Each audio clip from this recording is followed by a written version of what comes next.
Zion Williamson has sat out for the entirety of the 2021 season thus far due to injury, which has not exactly been ideal for the Pelicans, who are currently 7-20 at the time of the recording of this video, which is the third worst record in the NBA.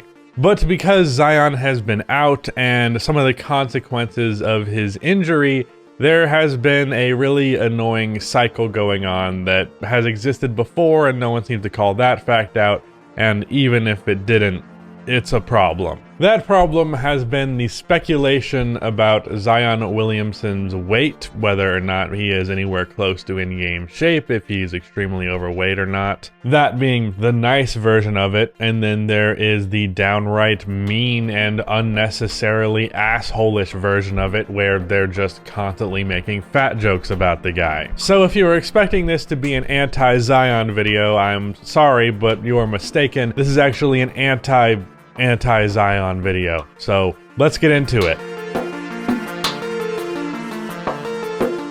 Before I continue on with this video, about half of the people that watch these videos are not subscribed, so if you've fallen to 50%, then please subscribe. I am trying to hit 200k subscribers on this channel by the end of the year, so your subscription would be much appreciated. I am uploading 6 days a week on this channel for trying to hit that goal, so your subscription would be much appreciated. Also drop a like, only takes 1 second, and it makes the video do way better in the YouTube algorithm, so that would also be appreciated. So real quick, let me just say this. I am not exactly taking the fat shaming angle here, because with the NBA in general, I think your physical shape being called into question is more understandable just because of the field that you are working in by comparison to just like a musician and them getting fat shamed. It's like that's just being fat shaming. It's not necessary. In the NBA, your body is a part of the job, so I think it's fair for it to be up to scrutiny a little bit more than other jobs. And, you know, athletics in general, that's the case. Your body kind of is your job if you're in the NBA,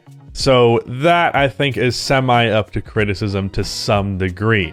If Zion Williamson is truly 330 pounds, as some of the reports have said, then that is not good. That is bad for his job, and that is a cause for concern. Not taking the angle of shaming him for it, but for his job, it's not good if you weigh a shit ton more than you should. Not only because it can affect how you play on the floor, but in the case of Zion Williamson, it could also drastically affect his ability to get re-injured. My overall issue with the discourse around Zion Williamson is not necessarily the speculation on his weight or the potential concern that comes from that, because that really feels like a small fragment by comparison to everybody just dunking on the guy constantly for the meme, I suppose. Giving him shit for something that I think in many ways is completely outside of his control. Zion has been rehabbing an injury, which has meant that his physical activity is about as low as it gets for an athlete, especially him. Zion is also clearly somebody susceptible to putting on a lot of weight in a short period of time.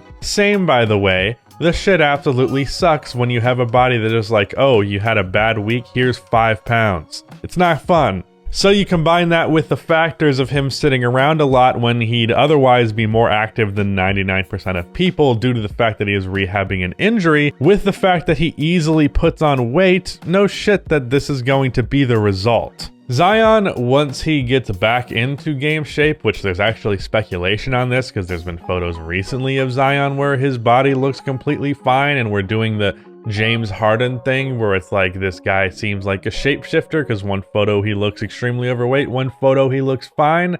And that cycle itself is annoying with James Harden too. That's existed before Zion, but you know, at least that example was more just not trying rather than injury rehab. But Zion, when he does get in that NBA shape, or if he is, if I was the Pelicans, I would make sure he was all the way there back to the level that he was at Duke before I actually play him again. Because doing that, I think, would break what appears to be a cycle with Zion thus far in his NBA career. He doesn't get fully in shape, but he goes back to play anyway. He then gets hurt, and then because he gets hurt, he puts on weight. Then he returns not fully in shape again, and because he's not fully in shape again, he gets hurt. and then he puts on weight, and then he returns not fully healthy, and the cycle goes on and on and on and on like that. And I think just giving him more time than you otherwise would to make sure that not only is the injury gone, but the extra weight he put on as a result of the injury is gone, I think that's what's going to hopefully at least somewhat put an end to the cycle. If I'm the Pelicans, I am trying my damnedest to make sure that he does not see NBA action again until he is in Duke shape. And if you can't do that, at least as close to it as possible, because I don't know, at some point the NBA might intervene and actually make you play him. But here's what's stupid about this whole situation, and what bothers me the most about it is that we have been down this road before with Zion Williamson last offseason. Zion Williamson in the 2020 offseason had very similar stuff happening. Coming out of looking very out of shape in the bubble after the 5-month break, there were photos of him where people were constantly talking about and making rude comments about, and then guess what happened? Zion got in shape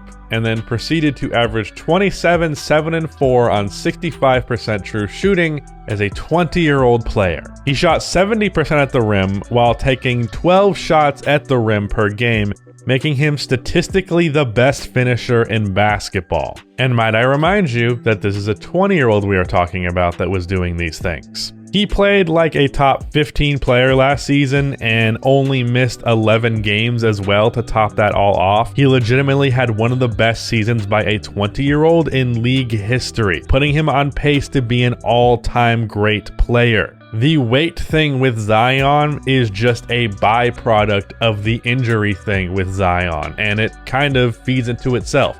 Gets injured because of weight, puts on weight because of injury. It is kind of a vicious cycle. But the thing is, you would not make fun of a player for being injured. People who do make fun of players for getting injured or make light of it in any regard or root for it are rightfully called out for it all the time, because it's a shitty thing to do, because while it pretty much isn't life or death most of the time, it can be occasionally, but most of the time it's not. It's still a dick thing to fucking be happy about, because it's something that can ruin a career and it still fucking hurts. So if you wouldn't make fun of an injury, why would you then make fun of the result of that injury too? It's not okay to make fun of injury, but it is okay to make fun of the symptom of injury. It doesn't make any fucking sense to me. I'm not even necessarily saying that Zion is doing everything right to keep the weight off with his injury, because he very well might not be. In fact, I would probably guess that he isn't, but who's to say? But I do know that when Zion has been healthy over long stretches of time, there's been no concern about him being overweight. Maybe overweight from muscle, but not from fat, that's for damn sure. It was only once he got hurt going in the NBA when we started to see these issues pop up. There were no LOL Zion fat posts when he was playing for Duke or when he was in high school. So there is very clearly an association between when Zion is hurt and when he is overweight. So I really don't understand why you can't make fun of an injury, but you can make fun of the symptoms, because they're inherently correlated. Making fun of injury, bad. Making fun of weight that was put on because of an injury, fine, I guess. It's one thing if it's a case of a player who we know has been healthy coming into the season and he's still just really out of shape. That I think is far more fair to be critical of. If you are walking into the season well out of shape, well overweight, knowing that you were about to play NBA basketball, to that extent, I think that is fairly fair to be critical of, because as I said in the intro, this is your job. You're being paid millions of dollars to have the right body. So at that point, you should probably have it. I'm not going to be rude about it, but if you're 40 pounds overweight in the NBA and you're paid tens of millions of dollars to be a really good player, I'd be a little annoyed, especially if I was a fan of that team/player. You're paid to be in NBA shape, but if you are not in NBA shape due to factors outside of your control, like injury, then it's not cool to dunk on that person because of that. It's just not. At that point, it's not them being overweight. It is the result of the injury, and you don't criticize a player for being injured. Anyways, not a very fun video, but shout out to Rudy for editing this video. That is the end of this video. Please be sure to like and subscribe for more NBA content like this, and cue the outro music.